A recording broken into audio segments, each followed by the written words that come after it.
Hey, this is Preston here in my shop. There is a particular project that I've worked on the last couple of years that has gotten more comments and questions than pretty much anything I've done recently. So I wanted to give you a tour of what's going on and hopefully address some questions that have come up about it, because there's apparently a lot of people who want to do a similar project. So I'm going to get the situations with video situated here and give you a walkthrough. So here we have it. This thing is an absolute beast. I have a son that I've been trying to get into automotive stuff. He actually really likes cars, but is little.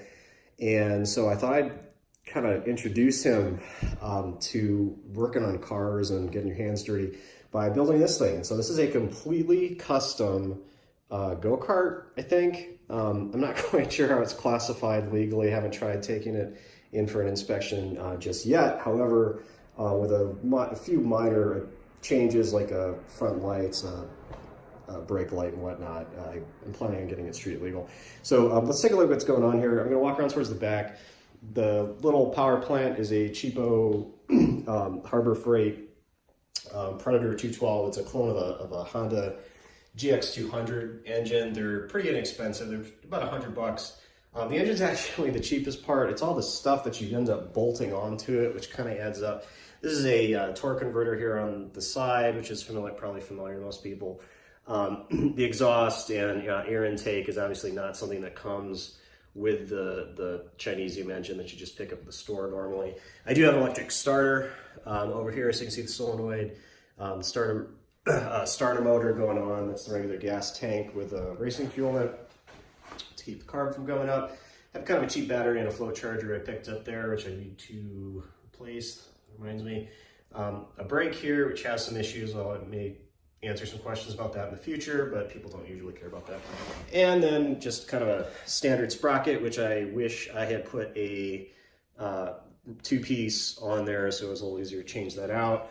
That's another future project I'll have going on. And I think what gives it the most character is these massive tires that are on here, kind of like a knobby type, I don't know what you call that, but that's pretty cool. So the entire plan is based loosely off some things I found online. As well worth purchasing some plans if you haven't done this before. I might go into some further detail on those plans and the adjustments I made on them. One thing, if you look straight behind it, the engine's hanging off to the side a little bit. That was intentional.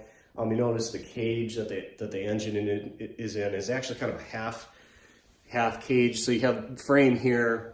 But then it does not end up going all the way around. The original plan called for that. This little thing here, I actually have a second seat that sits on top of that. I took it off to fix some painting a little bit. And the entire thing is on these shocks. I forget how much weight those can take, but they actually work surprisingly well. They're basically bike shocks for rear suspension of a typical mountain bike. If you get on here and really jump on it, they hold up really well, and I've kind of bounced around this thing a little bit.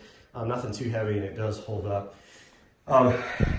In the future, if I go into detailed plans, I'll go into some of the flaws, or at least the weak spots that I found in these designs. One thing to definitely keep in mind from a safety perspective when you're planning your build out is where the crumple zone ends. And in testing, things happen. You may get a little aggressive with it, bouncing around a little more than you should. Definitely think about how it's going to behave if you need to bail out, or if you end up hitting something while trying to avoid a flaming bus of nuns and school children heading towards a cliff. So think about that. I have this intentionally designed crumple zone here, which is different than what the design called for. I wanted something that was going to give in a specific place, and I've had to kind of make some crumple changes just based on safety factors of things that have happened while I've been testing these things. All these parts are from I think Go Power Sports and BMI carts. I've had some other projects I've worked on with my son, just kind of restoring cheap things that we find for $50 to $100 online from local people. The engines are pretty easy to work on. Another safety thing, if you haven't worked on these before, is definitely put a kill switch, or if you do have a starter, consider moving that box all the way up front. These engines, typically, if you do happen to buy a Briggs & Stratton or a Tecumseh or something, which has the switch box on the side, that's really kind of a safety issue. So if you're doing that, you need to have a kill switch up here at the very least. However, if something were to go seriously wrong, the problem with having the kill switch up here is that if that kill switch wire becomes disconnected or otherwise becomes disengaged, it can be a problem. So I really like having this box here.